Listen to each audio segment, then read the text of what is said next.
మాజీ మంత్రి పేర్ని నానిని ఎలాగైనా అరెస్ట్ చేయాలి, లేదా మానసికంగా ఇబ్బంది పెట్టాలి. నాని మీద కేసు పెట్టడానికి ప్రస్తుతం అవకాశం లేదు. తను మానసికంగా ఇబ్బంది పెట్టాలంటే ఒకటి వాళ్ళ అబ్బాయినైనా లేకపోతే వాళ్ళ ఆవిడనైనా ఏదైనా చెయ్యాలి. అయితే వాళ్ళ అబ్బాయిది వచ్చేటప్పటికి ప్రస్తుతానికి ఇంకా మనీ అనేది కేసు నమోదైంది. అయితే వాళ్ళ ఆవిడ మీద కేసు అయితే దొరికింది.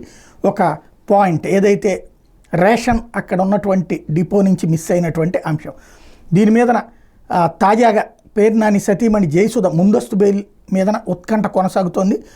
వాయిదా తర్వాతన 9వ అదనపు జిల్లా కోర్టులో విచారణకు వచ్చింది బెయిల్ పిటిషను. కౌంటర్ దాఖలకి సమయం కోరారు స్పెషల్ పబ్లిక్ ప్రాసిక్యూటర్ విజయ. ఇక్కడే తెలివైనటువంటి ఎత్తుగాడు. మేము దీనికి కౌంటర్ చేయడానికి కొంత టైం పడుతుందండి అన్నప్పుడు, మధ్యంతర ఉత్తర్వులు ఏమీ ఇవ్వద్దు అన్నప్పుడు ఆటోమేటిక్గా మధ్యంతర ఉత్తర్వులు కోర్టు ఇవ్వదు. ఈలోపు అరెస్ట్ చేయొచ్చు, ఆవిడ కోసం వెతుకుతున్నారు. ఈ నేపథ్యంలో సమయం ఎందుకని పీపీని ప్రశ్నించారు న్యాయమూర్తి. పోలీసులు విచారణ ఇంకా పూర్తి కాలేదని, కాబట్టి కౌంటర్ దాఖలకి సమయం కావాలని సోమవారానికి వాయిదా వేయమని చెప్పి కోరారు పబ్లిక్ ప్రాసిక్యూటర్.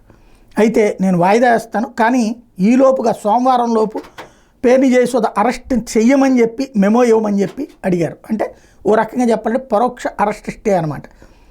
దాంతో ఇప్పుడు కొత్త మలుపు తిరిగింది ఈ ఉదంతం.